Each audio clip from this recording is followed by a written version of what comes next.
সালামু আলাইকুম। আমরা দেখো বাস্তব সংখ্যার আজকে অনুশীলনের অঙ্ক নিয়ে চলে আসছি। আর আমাদের বোর্ডে তোমরা দেখতে পাচ্ছ যে অনুশীলনের 20 নম্বর এবং 10 নম্বরে আমরা সুন্দরভাবে নোট করছি। এখন বলতে পারো স্যার প্রথম থেকে অঙ্কগুলো না দেখায় 20 নম্বর আর 10 নম্বরে গেলেন কেন? আমরা এই চ্যাপ্টারের যে ম্যাথ গুলো সেই প্রত্যেকটা ম্যাথে 3টা ক্যাটাগরিতে ভাগ করতে পারি। এই 3টা ক্যাটাগরির মধ্যে 3 ধরনের সৃজনশীল হয়। এই সৃজনশীল গুলোর মধ্যে সবচাইতে বেশি ইম্পর্টেন্ট বা এই যাবৎ পর্যন্ত পরীক্ষায় আমাদের যে ফাইনাল এসএসসি পরীক্ষা এসেছে তাদের মধ্যে যে ম্যাথ গুলো সেটা হচ্ছে এই 20 নম্বর, এই 10 নম্বর আর 9 নম্বরের অঙ্কগুলো মিলে এক ধরনের সৃজনশীল হয়। তোমরা সেটা ভালো করে একটু লক্ষ্য করতে পারো। যেমন তোমাদের এক অনুশীলনী দেখবা 22 নম্বর ম্যাথের যে সৃজনশীলটা আছে একদম এই 3টা রিলেটেড সৃজনশীল। তাই আমরা এখানে এই 20-10 কে নোট করেছি যে এই দুইটা বিষয় শেখার পরে আমরা 9 নম্বর বিষয়টা সুন্দরভাবে শিখে ফেলবো। তাহলে দেখবা যে এই রিলেটেড যে ম্যাথ গুলো খুব সুন্দরভাবে তুমি বুঝতে পারবা। তাহলে চলো এসো আমরা শুরু করি ক্লাসটা। আমাদের প্রথমে 20 নম্বরে দেখো বেশ কয়েকটা ম্যাথ আছে এবং এদের থেকে আমাদের বলেছে কোনটি মূলদ সংখ্যা এবং কোনটি অমূলদ সংখ্যা তা তোমাকে যুক্তি দিতে হবে, অথবা সেইটা সম্পর্কে ধারণা দিতে হবে কোনটি মূলদ হবে আর কোনটি অমূলদ হবে। দেখো আমরা বেসিক ক্লাসে এই নিয়ে খুব সুন্দরভাবে বিস্তারিত আলোচনা করেছি। যেমন মূলদ সংখ্যা, যে সংখ্যাকে ভগ্নাংশ আকারে প্রকাশ করা যায় সেটা কি হবে? মূলদ সংখ্যা। আর যে সংখ্যাটাকে ভগ্নাংশ আকারে প্রকাশ করা যাবে না সেটাই হবে কি সংখ্যা? অমূলদ সংখ্যা। এটা আমরা অলরেডি জানি। এখন যদি আমরা এই অঙ্কগুলোর নিয়ে একটু কথা বলি, কোনটা মূলদ আর কোনটি অমূলদ, দেখো তোমরা সবাই আশা করে এগুলো নিয়ে আলোচনা করতে পারবা। যেমন প্রথম যে ম্যাথটা, এখানে পৌনঃপুনিক ব্যবহার করা আছে। আমরা এই চ্যাপ্টারের পরবর্তী যে ম্যাথ গুলো নিয়ে কথা বলবো সেইগুলোতে এই পৌনঃপুনিকের বিষয়টা তোমরা ক্লিয়ার হবা। তাতে আমি এখানে শুধু তোমাকে বলে যাচ্ছি যে আবৃত দশমিক সংখ্যা মূলদ সংখ্যা হয়। আবৃত কারা? যাদেরকে পৌনঃপুনিক ব্যবহার করা যায়, তাহলে এটা মূলদ হবে।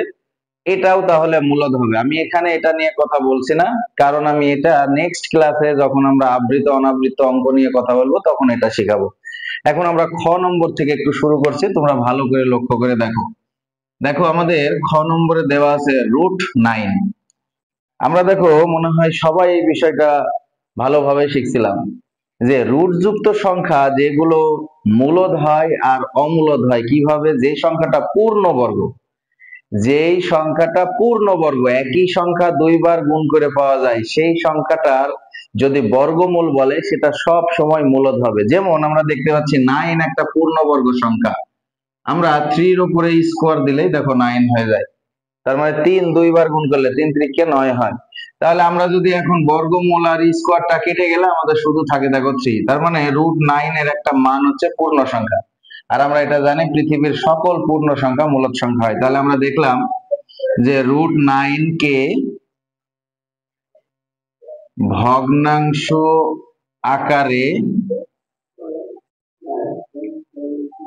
আকারে প্রকাশ করা যায়। অতএব √9 কি সংখ্যা? দেখো এই যে মূলদ সংখ্যা।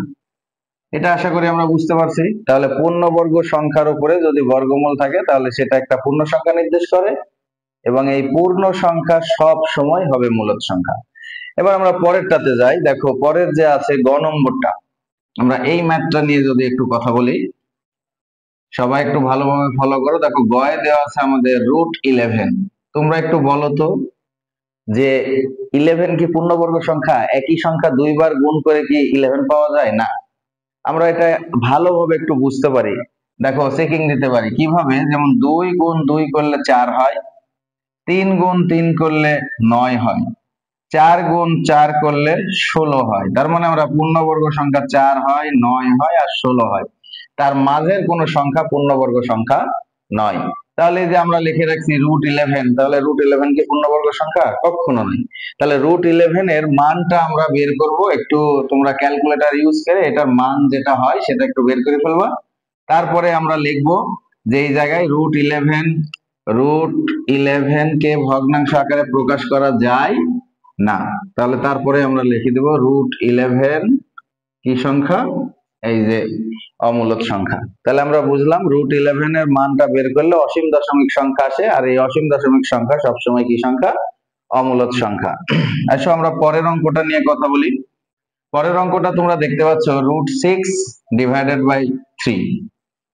তোমাকে যুক্তি দিতে বলছে এটা মূলদ না অমূলদ। তা আমরা একটু দেখি, ভেঙে দেখি। তোমরা সব সময় এটা মাথায় রাখবা যে রুটযুক্ত সংখ্যার ভেতরের মানগুলো যদি একের অধিক সংখ্যার গুণফলের সমান হয় তাহলে তাদেরকে আমরা সেভাবে ভাঙতে পারি। যেমন 6 রে ভাঙতে পারি আমরা 2 গুণ 3, নিচে দেখো আমাদের আছে 3। এবার আমরা যদি এইটারে রুটটারে বন্টন করে দিই তাহলে √2 √3, আর নিচে দেখো আছে 3। আমরা এই জিনিসটা জানি কিনা একটু দেখো তো, আমরা ক্লিয়ার করি বিষয়টা। সেটা হচ্ছে যে কোনো একটা পূর্ণ সংখ্যার মাঝে সেই সংখ্যার দুইটা রুট থাকে। তার মানে যে 3 রে আমি ইচ্ছা করলে লিখতে পারি √3। এখন বলতে পারো কেন স্যার এটা কিভাবে সম্ভব? দেখো এই রুটের মান হচ্ছে বর্গমূল, যেহেতু হাফ, তাহলে এটা দ্বারা বোঝাচ্ছে 3^12, এটা দ্বারা বোঝাচ্ছে 3^12। চলক একই গুণ অবস্থায় আছে, তাহলে পাওয়ার আর পাওয়ার যোগ হয়, তাহলে 3^12 যোগ হাফ।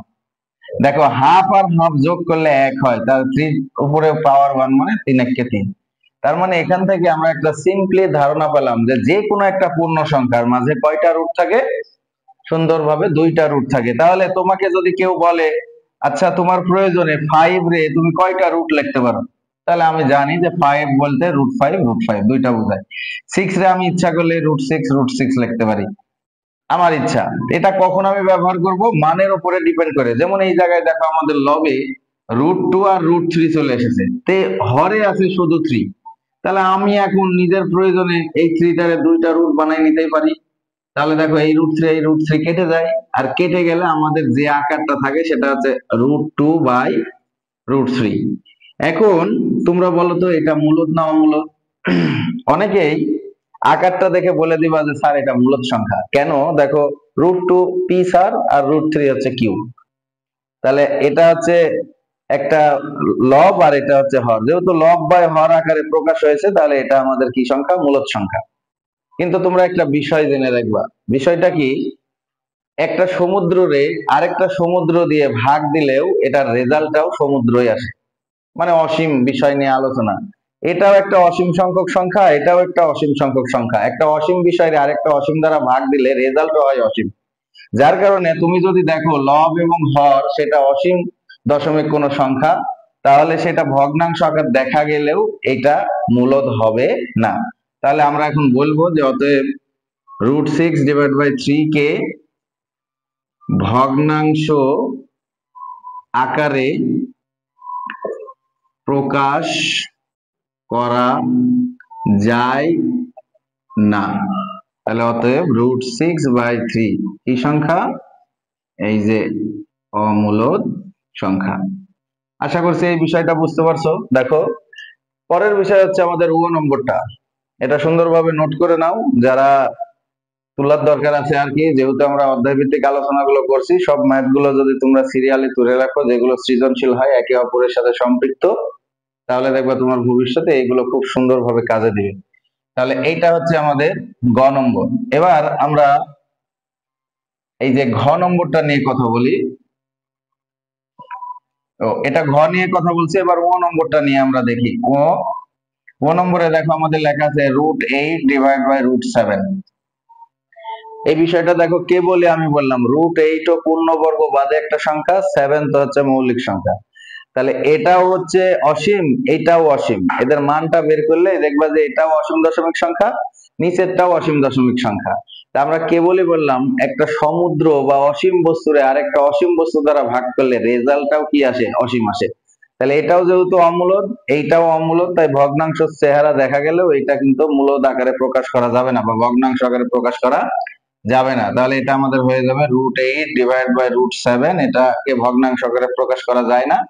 অতএব বা তাহলে √8/√7 আমাদের কি সংখ্যা হবে? অমূলদ সংখ্যা।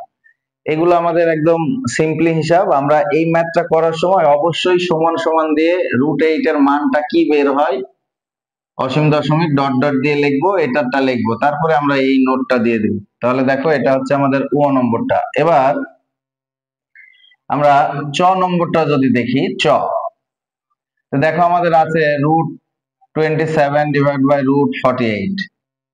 এখন আগেরটাও তো এমনই ছিল, উপরেও ছিল রুট, নিচেও ছিল রুট। আমরা দেখেই বলে দিলাম এটা হচ্ছে অমূলদ সংখ্যা। তবে সব রুট যুক্ত সংখ্যায় দেখেই তুমি সিদ্ধান্ত নিবা না যে এটা হচ্ছে অমূলদ সংখ্যা, আগে সুন্দরভাবে একটু ভাববা। কারণ আমরা জানি রুটের ভিতরে সংখ্যাগুলোরে ভাঙা গেলে তাদেরকে ভাঙতে হয়। যেমন 27, দেখো আমরা লিখতে পারি 3 নং 27। আবার 48 আমরা লিখতে পারি 3 16 48। তাহলে রুটটারে যদি আমরা বন্টন করে দিই, দেখো হয় √3 √9, তারপরে দেখো হয় √3 √16।